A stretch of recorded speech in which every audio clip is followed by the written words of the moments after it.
the moral of this story that I took from it was, sometimes we complain about the house that we live in when we're the ones who built it.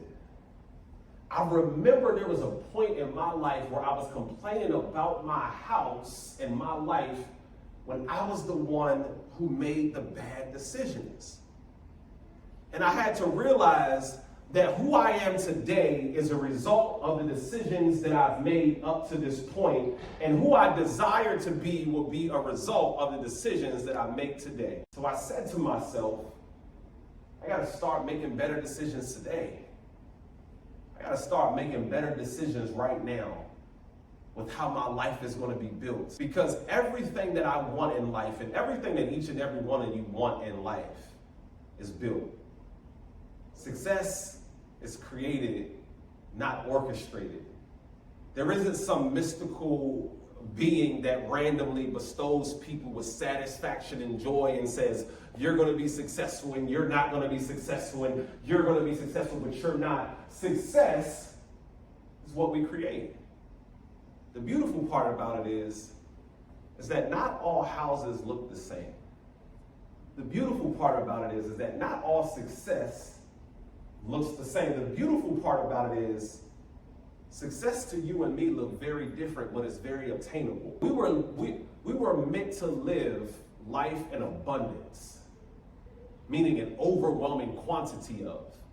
Regardless of what you feel abundance is, your life is supposed to be abundant.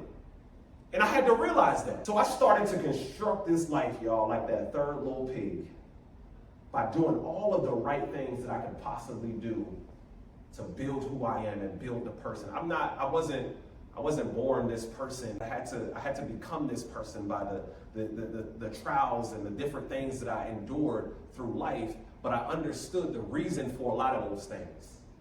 And after you build your house, the next and one of the final parts of this whole construction of who you are is you gotta do the internal work in the house, because now you get to do the fun part. You get to start setting up the house. You get to choose the countertops, you get to choose the cabinets, you get to choose the flooring, all of those different types of things. You gotta get that junk out of there. A mentor of mine called it stinking thinking. Meaning you can't live in fear of something that somebody else placed on you, or that somebody else told you you should be afraid of. I'll give you an example of what I mean. Growing up, my family, they used to dress up fear as like parenting, right?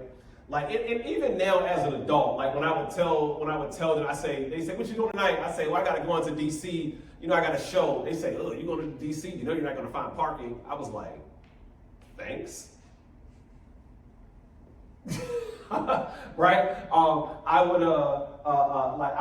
would be having a bad week or a stressful week or something like that. They said, where are you going? I said, well, I'm just going to go hiking at Great Falls. It's just a nice hiking trail. I'm just going to go hiking and clear my mind. Oh, be careful. You know there's bears out there. Thanks. I'm not going to be the only one out there, first off. Second, I don't got to outrun the bear. I just got to outrun the slowest person.